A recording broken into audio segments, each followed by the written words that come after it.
مجھے پرابلم یہ آ رہی تھی کہ ایک شخص کو میں دیکھا وہ دین کی بات کرتا ہے. میں آپ سے دوبارہ یہ بات پوچھ رہا ہوں, اس کے اوپر یہ اتنا بڑا ٹائٹل لگا دینا اسلامی نظریاتی کونسل کی طرف سے, کیا یہ اس کے ساتھ ناانصافی نہیں ہے یا انصاف کر دیا ہے آپ نے؟ دیکھیے, ہمیں تو کہا گیا کہ ان کلمات کے بارے میں آگاہ کریں. کلمات کے بارے میں ہم نے آگاہی دی.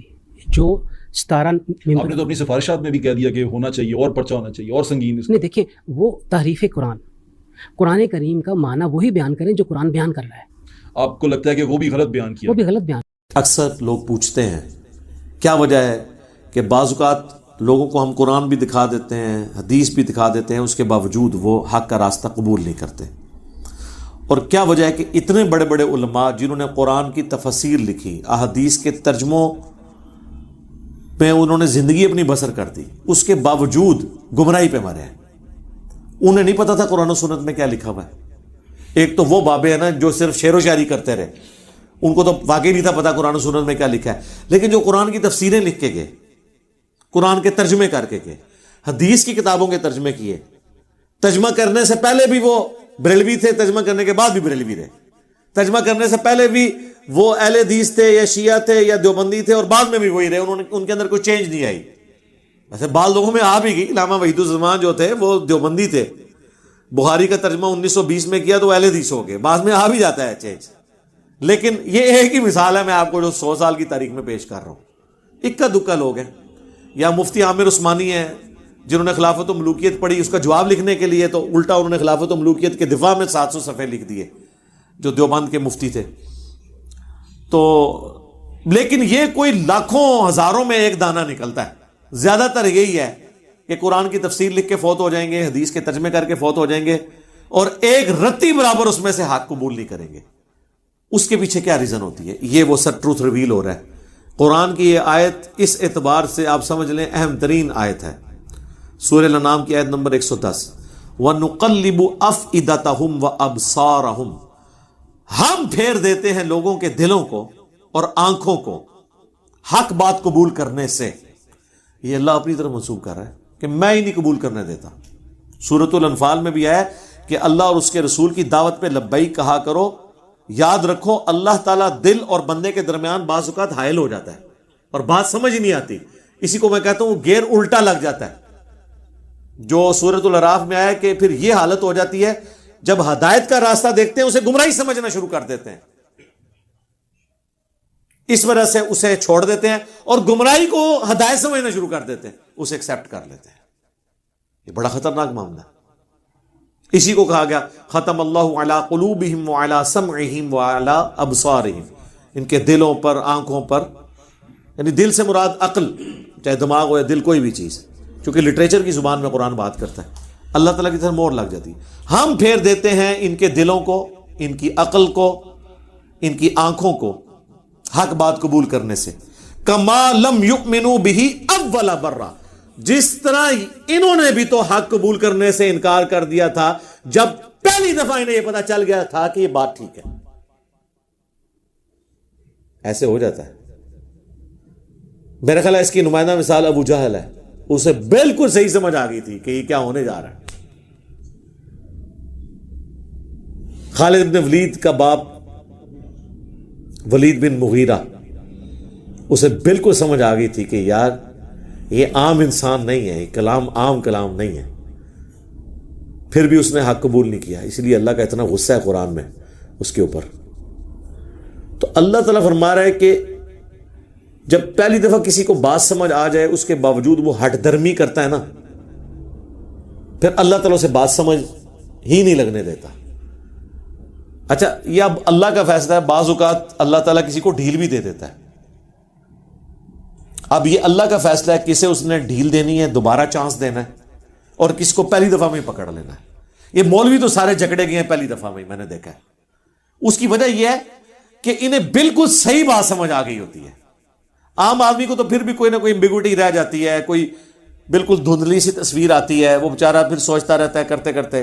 لیکن مجھے بتائیں, جو بندہ قرآن کی آیات آدھی لکھے, آپ کیا سمجھتے ہیں یہود و نصارہ تحریف کر دیں تورات اور انجیل میں, ان پہ تو اللہ کی لعنت پڑے, اور مسلمان قرآن کی آدھی آیات لکھیں یا قرآن کی آیت لکھ کے اس کے ترجمے کو صحیح کرنے کے بعد اس کی تفسیر اس کی بالکل الٹ لکھ دیں تو ان پہ لعنت نہیں پڑنی؟ پڑتی ہے ان پہ.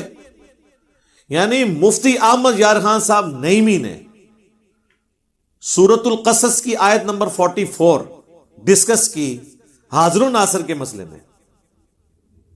ہر جگہ وہ تعویل کرتے آئے. سورہ ال عمران کی تعویل کی, اے نبی علیہ السلام تم وہاں موجود نہیں تھے جب وہ کلمے ڈالی جا رہی تھی کہ کون کفالت کرے گا مریم کی. اسی طریقے سے قرآن میں آیا کہ تم وہاں موجود نہیں تھے جب ہم نے موسیٰ علیہ السلام کو کوہ طور پہ بلایا. اور اللہ تعالیٰ یہ بات دلیل کے طور پہ مشرکین عرب کو پیش کر رہا ہے کہ یہ پیغمبر اس وقت موجود بھی نہیں تھے, تب بھی یہ پوری ہسٹری صحیح صحیح بیان کر رہے ہیں, کسی سے پڑھے ہوئے بھی نہیں ہیں.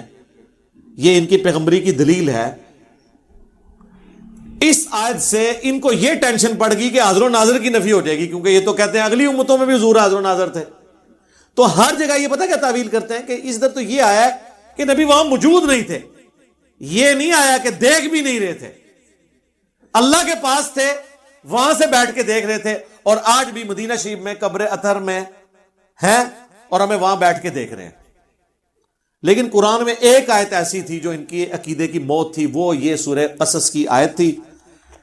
اور اس کو تو اس آیت کو قرآن سے نکالنا تو ممکن نہیں تھا. ڈاکٹر سرار صاحب والی بات کہ اگر اس کتاب کی حفاظت کی ذمہ داری اللہ نے نہ لی ہوتی نا, کیونکہ اس کتاب کے بعد کوئی پیغمبر نہیں آنا تھا نا, ختم نبوت کی وجہ سے یہ متقاضی تھی یہ چیز کہ قرآن کو محفوظ کیا جاتا تاکہ نبی کا خلیفہ دنیا پہ ہو قیامت تک کے لیے.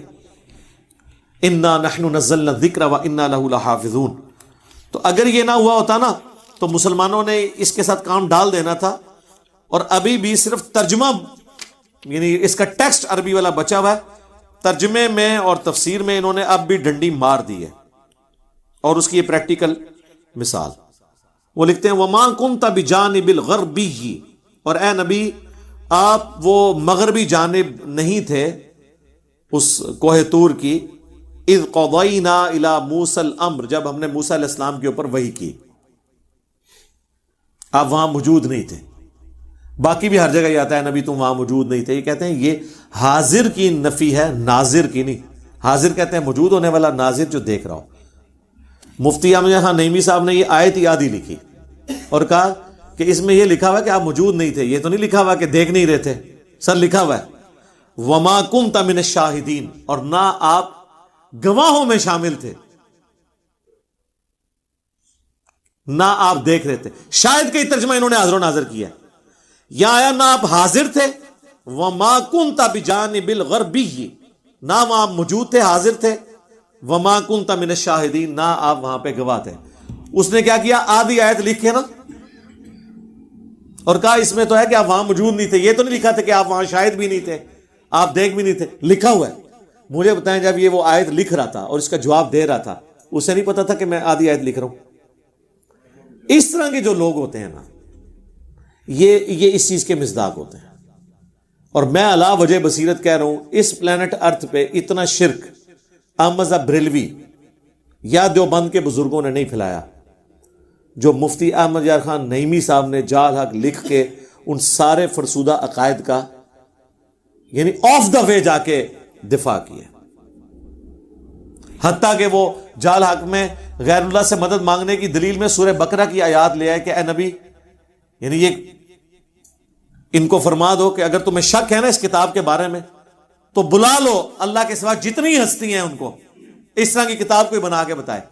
تو کہتے ہیں دیکھیں اللہ تعالیٰ ہمیں خود دعوت دے رہا ہے کہ اللہ کے سوا اور ہستیوں سے بھی مدد مانگ لو. اور رزلٹ ہے جو ان پڑھ بھی نہ کٹے. جی آپ پڑھ لیں جال حق میں جا کے. اب یہ جب اب باتیں یہ بلنڈرز ہیں, اس کے بعد بھی اگر کوئی ان کے پیچھے آنکھیں بند کر کے چلتا ہے اس کا کوئی علاج نہیں ہے سوائے ایک اس سے بڑا علاج میں نے رکھا ہوا ہے, آخری علاج. وہ میرے پاس جو یکا ہوتا ہے کہ میں کسی بزرگ کی گستاخی ثابت کر دوں, وہ میں نے کر دی. اسی جال حق میں انہوں نے جو نور اور بشر کی بحث ہے نا, اس میں ان سے ایک بلنڈر ہو گیا اور وہ ہم نے پکڑ لیا. اس کے اوپر بھی یہ سارے آ کے لاجواب ہو جاتے ہیں. انہوں نے کہا قل انما انا بشر مثلکم, اے نبی تم فرما دو کہ انسان ہونے میں تمہاری طرح ہوں. ظاہر مرتبے میں تو ہم بھی نہیں کہتے, آپ جیسا مرتبہ کسی کا ہو نہیں سکتا.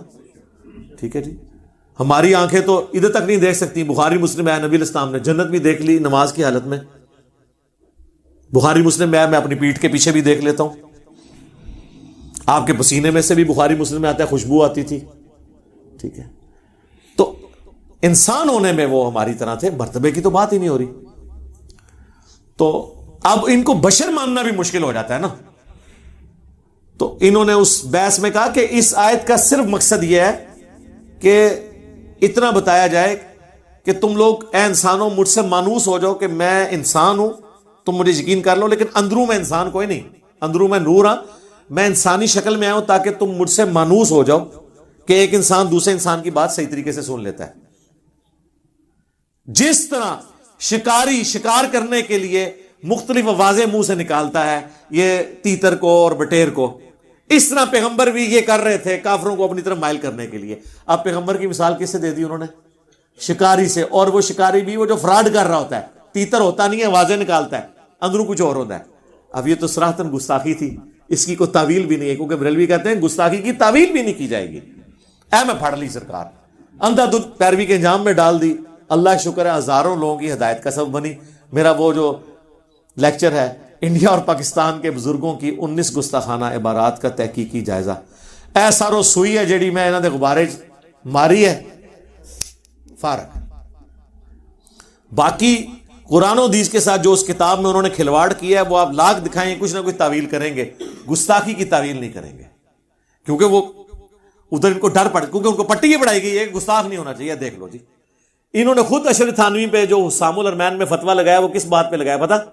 کہ اس نے کہا تھا کہ نبی کو اسی طرح کا علم غیب ہے جس طرح ایک جانور کو بھی تو چھٹی حص کے طور پہ پتہ چل جاتا ہے کیا ہونے والا ہے, اس میں نبی کی ہی تخصیص کیا, یہ تو اس طرح کا علم تو ہر پاگل مجنون نعوذ باللہ اور جانور کو بھی حاصل ہوتا ہے. تو اعلیٰ حضرت نے فتویٰ لگا دیا کہ تم نے جانوروں کے ساتھ مثال دے دی. سرکار تو آڑے پوتا مرید نے, یہ پوتا مرید ہے نا, اعلیٰ حضرت کے خلیفہ ہیں نعیم الدین مراد آبادی, اور ان کے خلیفہ ہیں مفتی احمد یار خان صاحب نعیمی. یہ نعیمی ان کی وجہ سے لکھتے ہیں, ٹھیک ہے. تو مفتی احمد یار خان نعیمی صاحب نے وہی کام پایا ہے جو اشرف علی تھانوی نے حفظ الایمان میں نبی الاسلام کے لیے وہ گندی مثال دی تھی. یہ پکڑی گئی ہے.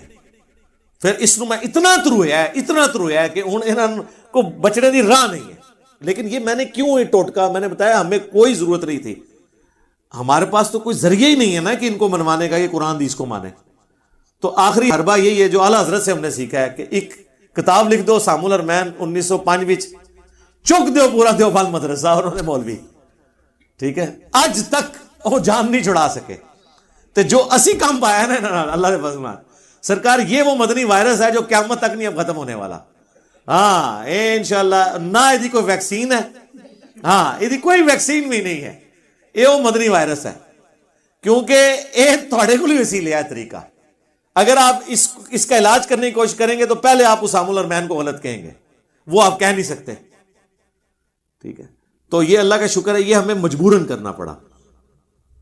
تو یہ اللہ تعالیٰ فرما رہا ہے کہ ہم ان کے دلوں کو اور ان کی آنکھوں کو پھیر دیتے ہیں کما لم یؤمنوا بہ اول مرہ, جبکہ انہوں نے بھی تو پہلی دفعہ جب حق کھلا تھا تو انہوں نے حق بات قبول کرنے سے انکار کر دیا تھا. وَنَذَرُهُمْ فِي طُغْيَانِهِمْ يَعْمَهُونَ, اب ہم انہیں چھوڑ دیں گے اپنی سرکشی میں بھٹکتے پھریں حتیٰ کہ ان کی یہ حالت ہو جائے گی. وَلَوْ أَنَّنَا نَزَّلْنَا إِلَيْهِمُ الْمَلَائِكَةَ, اب اللہ نے ان پہ ایسی مور لگا دی ہے کہ اگر فرشتے بھی ان کے سامنے نازل ہو جائیں. وَكَلَّمَهُمُ الْمَوْتَ, اور مردے قبروں سے نکل کے ان سے باتیں کرنا شروع کر دیں کہ یہ نبی حق ہیں, ہم نے آخرت دیکھ لی ہے, ہم پہ عذاب ہو رہا ہے. وَحَشَرْنَا عَلَيْهِمْ كُلَّ شَيْءٍ قُبُولًا, اور ہر چیز جو اللہ تعالیٰ ان سے وعدہ دیتا ہے کہ قیامت کے دن یہ ہوگا, قیامت کا منظر بھی انہیں دنیا میں دکھا دیا جائے. مَا كَانُوا لِيُؤْمِنُوا, پھر بھی یہ ایمان نہیں لے کے آئیں گے. سرکار جب اللہ مور لگا دے, چاہے فرشتے نظر آ جائیں, مردے نظر آ جائیں, جہنم نظر آ جائے, جنت کی اڑے نظر آ جائیں, جب اللہ نے کسی کے اوپر مور لگا دی ہے تو اسے ہدایت نہیں ملنی. لہذا مولویوں کی بزرگان دین کی ٹینشن نہ لیا کریں. جنہاں دی مت اللہ نے مار دیتی ہے اس وجہ کہ انہوں نے اپنے پیغمبر کے ساتھ غداری کی, عزتیں اویل کی رسول اللہ کے نام پر, سواریاں سوار کی اپنی گاڑیوں میں انہوں نے خانقاہوں میں مکے مدینے کے نام پر, اور اتاری جا کے جناب اجمیر شریف، بغداد شریف، دیوبند شریف، بریلی شریف، شیعہ شریف تے سنی شریف.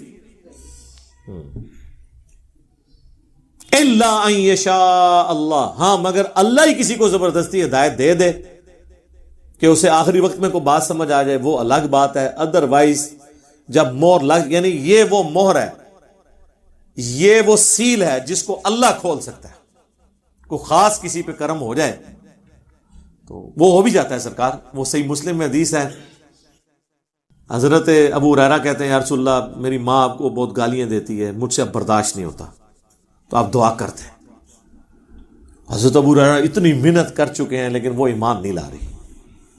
بس کوئی قبولیت کا وقت تھا، اللہ کے نبی نے ہاتھ اٹھا دیے.